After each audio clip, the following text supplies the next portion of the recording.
Whether it's your high-heeled stilettos or a humble pair of wingtips, we all have a favorite pair of shoes, and you probably know the pain of having to let them go when they get worn out. But this morning, we're meeting the man who's making waves on social media by sharing the centuries-old skill and art of rescuing our favorite shoes. Here's Danny New.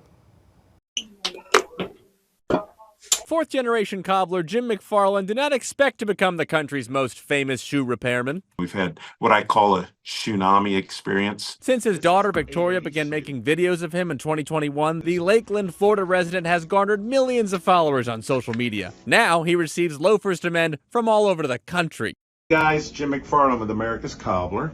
He's known online as America's Cobbler, a nickname that, for the record, was given to him by a friend in that teasing buddy kind of way. He would always say, "Hey, there's America's Cobbler," and I'd always get a little bit embarrassed because I'm a bit on the modest side. However, what might surprise you is that Jim didn't even want to become a cobbler. Sure, his great uncle did it, and then his grandpa and his dad. But when his father got sick and needed help running the shops, guess who was willing to drop out of college? He was just really trying so hard. I felt so bad for him.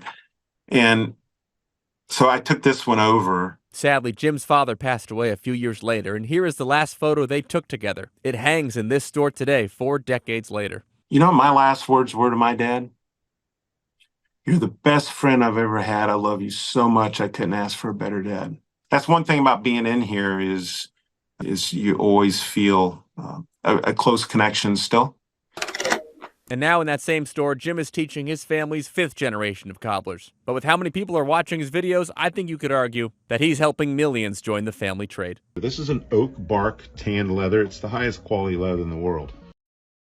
By the way, Jim has become so respected in the trade that when Adam Sandler made this movie called The Cobbler a few years back, the filmmakers actually brought Jim in as a consultant. Here's his signed poster from the cast. He is the expert.